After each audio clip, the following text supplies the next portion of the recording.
Bueno, muy buenos días, bienvenidos a nuestra semilla agustiniana para este día, con la bendición del Señor para ustedes y para cada una de sus familias, como siempre augurándoles paz y bienestar en esta última semana de la Cuaresma que nos viene preparando pues a esa vivencia profunda y sentida de la Pascua que viviremos con una mayor intensidad durante la Semana Mayor.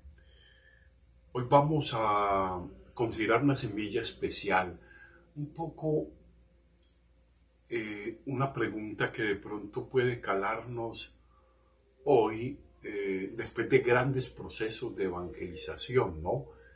Eh, ¿Qué motiva a hacerse cristiano?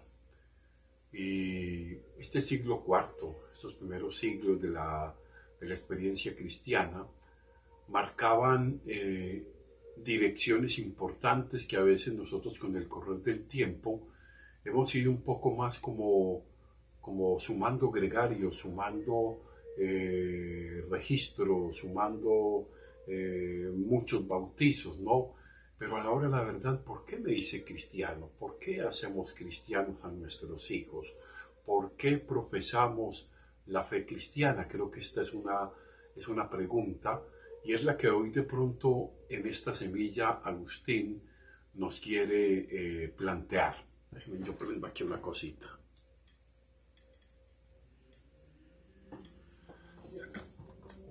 Bueno, sí, un poco como para el tema este de luz, ¿no?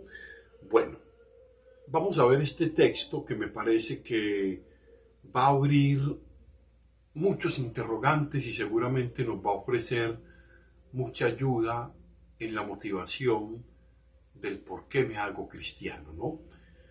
Y sobre todo para elaborar de pronto las catequesis de prebautismales y esto que dispone al cristiano a hacer su profesión de fe. Dice, imaginemos ahora que viene hasta nosotros, con ánimo de hacerse cristiano, un hombre que pertenece al grupo de los ignorantes, que entendamos ignorantes como aquel que no tiene conocimiento de la fe cristiana, pero que es como un simpatizante.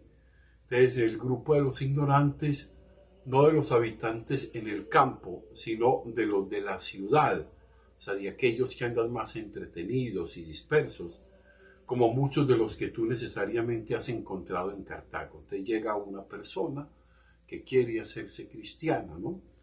No de los habitantes del campo, parece ser que los habitantes del campo tienen, y al menos en nuestras realidades de América Latina, una disposición mayor a la vivencia religiosa y espiritual, ¿no? Ahora bien, continúa. Una vez que le hemos preguntado si desea hacerse cristiano por alguna ventaja de la vida presente o por el descanso que esperamos después de esta vida, nos ha respondido que por la paz de la vida futura. Interesante. Desde en este caso tal vez podríamos instruirlo con estas palabras y la motivación es por la paz de la vida futura, ¿no? Entonces, continúa Agustín. Dice, demos gracias hermanos a Dios, demos gracias hermanos a Dios. Te felicito, hablándole a esta persona que ha tomado la decisión, te felicito calurosamente y me alegro de que en medio de tan grandes y peligrosas tempestades de este mundo hayas pensado en alguna tranquilidad verdaderamente cierta. En medio de todas las preocupaciones, de todos los apegos, de todas las seguridades que pretendemos construir en la vida, que hayas pensado en una tranquilidad verdaderamente cierta de admirar. Y comienza Agustín a ir desarrollando esto. Dice, sabes que en este mundo los hombres grandes, los hombres con grandes esfuerzos buscan el descanso y la seguridad, o sea, buscamos el descanso y la seguridad con grandes esfuerzos, pero no las encuentran a causa de sus perversos deseos. Entonces, buscan el descanso, buscan la seguridad, pero según aquí Agustín lo buscan en los lugares equivocados, ¿no? Los buscan donde no se halla verdadera paz y donde no se halla verdadero descanso. Ya vamos viendo más o menos hacia dónde va apuntando Agustín. Dice, quieren descansar entre cosas inquietas y efímeras. O sea, quieren descansar en aquello que pasa, en aquello que es caduco, en aquello que tiene fecha de vencimiento, en aquello que no permanece verdaderamente, en aquello que es volátil. Y como quiera que éstas desaparecen y pasan con el tiempo, porque esos son pasajeras, se ven agitados por el temor y el sufrimiento que no les dejan estar tranquilos. Pues al estar sujetos de una manera enfermiza, no en vista a la necesidad que se necesitan de las cosas, sino en vistas a que la han considerado su seguridad y su descanso, y han hecho depender su seguridad última y su descanso solo en ellas, en las que pasan, en las que se pueden perder en un abrir y cerrar de ojos. Hay sufrimiento permanente y hay temor permanente que quita la tranquilidad, porque en el momento en que se pierde alguna de ellas, parece que se pierde la paz, se pierde la armonía, se pierde la serenidad, ¿no? Dice, cuando el hombre desea descansar en las riquezas, Agustín hace una reflexión muy profunda de esto y que la hemos venido tratando pues en muchos escenarios y que yo creo que es un acicate permanente para nuestra vida, para nuestros interrogantes que siempre están allí. Dice Agustín, cuando el hombre desea descansar en las riquezas, se encuentra sumido en la soberbia y no rodeado de seguridad. Se encuentra en la soberbia, se encuentra pensando que ha cogido el cielo con las manos, de que todo lo puede, de que está por encima incluso del bien y del mal, que nada lo puede tocar porque con lo que tiene, con las riquezas, todo lo puede comprar y en realidad hay cosas que no se pueden comprar, hay cosas que no tienen absolutamente precio. Y comienza a ser interrogante, dice, ¿no vemos cuántos las han perdido de improviso? Incluso cuántos han muerto por su causa o porque desean poseerlas o porque otros más ávidos se las arrebatan con violencia. ¿Ustedes no han visto cómo se pierden de improviso? Decíamos ahora cómo en un abrir y cerrar de ojos estamos aquí arriba y de pronto estamos aquí abajo. De pronto esas que creíamos nuestras seguridades totales y absolutas en las que apoyábamos, como decíamos al inicio de la reflexión, nuestra paz, nuestro descanso, nuestra felicidad, nos dimos cuenta que se perdieron y que se esfumaron, que verdaderamente eran fugaces, o que se perdieron porque otros más ávidos nos las quitaron, como dice, y nos la arrebataron con violencia.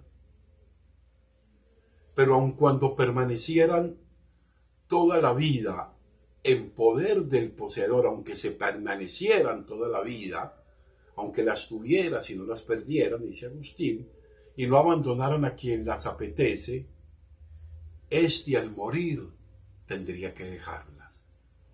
O sea, nada, están ahí, aunque no las pierdas, están ahí, pero no te las vas a llevar, no van a ser tu pasaporte al final, no van a ser tu fuente de la felicidad en absoluto, porque esto sí está más que comprobado y lo sabemos, ¿no? Pues, ¿cuánto dura la vida del hombre aunque llegue a viejo? 72 o cuando los hombres desean para sí una larga vejez, ¿qué otra cosa están buscando sin una larga enfermedad? Fíjense que apunta este de Agustín, que aunque se llegue a viejo, él pone 72, que el 72 era demasiado tiempo para, para, para la expectativa de vida del tiempo, que eran bastante jóvenes por pestes y por una cantidad de situaciones que sucedían en esos entornos, ¿no? Entonces, cuando los hombres desean para sí una larga vejez, entonces cuando deseas una larga vejez, dice, estás buscando una larga enfermedad. Eso decía Agustín, suena un poco pesimista, pero decía, una larga vida es una larga enfermedad, porque en el fondo pues pasamos por todos los vaivenes y por todos los altibajos de lo que significa la salud física, psíquica, emocional, incluso los vaivenes espirituales del crecimiento hacia Dios, ¿no? He aquí lo que dice la Sagrada Escritura, que ya Agustín comienza como siempre lo hace, a hacer esa lectura desde el Evangelio. Dice, toda carne es seno, y la gloria del hombre es como una flor de heno, o sea, una flor que rapidito pasa. Se secó el heno y la flor se cayó. La palabra del Señor, en cambio, permanece para siempre. O sea, las cosas pasan, florecen, se dejan ver, pero de un momento a otro desaparecen. Dice, la palabra del Señor, en cambio, permanece, es para siempre, es estable, ¿no? Por eso, el que desee el verdadero descanso y la verdadera felicidad debe alejar su esperanza de las cosas que perecen y se marchitan, colocándola en las palabras del Señor, para que asistiéndose a lo que permanece, haciéndose a lo que permanece para siempre, también Él permanezca para siempre. El que desee un verdadero descanso, que decíamos al inicio, y una verdadera felicidad, debe alejar su esperanza de las cosas que perecen y se marchitan.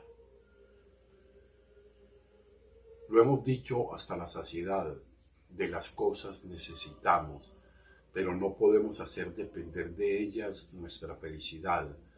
A ellas debemos acercarnos como el necesitado para suplir nuestras carencias, pero para ellas nunca darles el corazón, vivirlas, disfrutarlas, aprovecharlas, compartirlas, hacerlas posible en justicia para los que no la tienen, ¿no?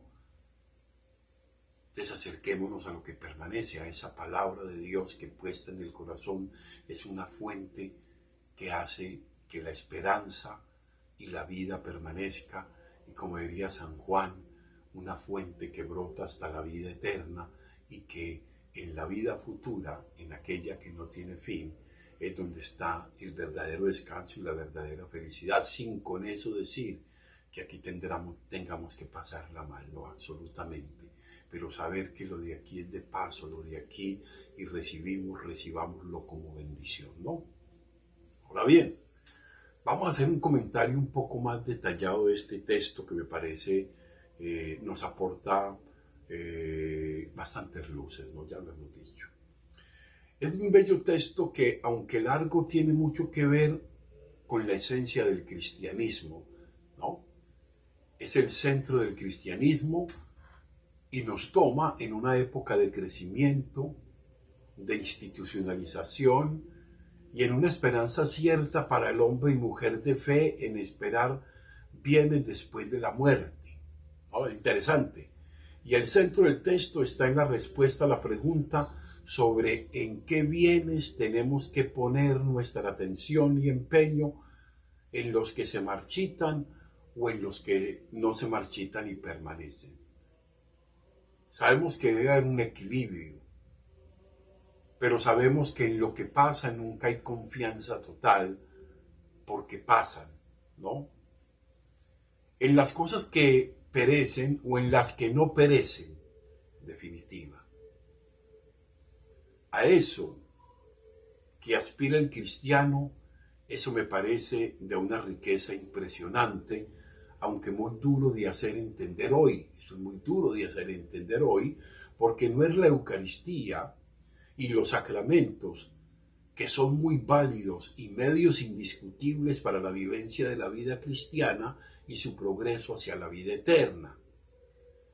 es la capacidad, esto es bien interesante, todos los medios sacramentales son ese viático, ese alimento para esta vida y para prepararnos a la futura. Pero Agustín dice, más allá de eso, es la capacidad de entender de que la vida propia continúa y que estar en Dios es del cristianismo y significa creer y apostar por la vida eterna. O sea, no es un rechazo, no es un excluir, es un dar el lugar que es a cada cosa. A las cosas de aquí, el lugar pasajero, el lugar de la utilidad, el lugar de la necesidad, a las cosas que permanecen, estabilidad y vida eterna, va a decir Agustín aquí, ¿no? O es un tema muy complejo, sobre todo porque pone el acento en la vida eterna y parece no dar mucho valor a la temporal y material. No pareciera que diera mucho valor, pero sabemos que lo da. De hecho, el concepto de pobreza en Agustín no corresponde a una pobreza entendida como carencia. Es una descripción bellísima, muy retórica y un tema muy de cuestionamiento al tiempo de la vejez, ¿no? El tiempo cuando van llegando los años. ¿Cuándo es que entramos a ser parte de ese proyecto? Les ofrece una comprensión mucho más completa del cristianismo en términos de quic y de su esencia, del quid, de su esencia profunda, a través de la cual entiende la liturgia y se entienden los sacramentos. Es todo esto que nos prepara para esa vida futura. Comienza aquí, comienza en el lugar que le damos a las cosas. Yo creo que es bien interesante esto que nos va planteando Agustín. Yo creo que estamos en tiempos, y sobre todo nosotros acá, donde hemos puesto todas nuestras seguridades en las cosas, pero no nos hemos dado cuenta de que hemos desgastado muchas veces nuestra vida por ellas y al final quizás en algún momento hemos perdido cosas muy importantes y muy grandes. Pidámosle al Señor pues que aspiremos a esos bienes seguros que es los bienes eternos y que ellos nos ayuden a mirar con prudencia estos bienes de acá abajo que si bien son necesarios, ninguno de ellos por sí mismo nos puede dar la felicidad. Gloria al Padre, gloria al Hijo y gloria al Espíritu Santo. Amén.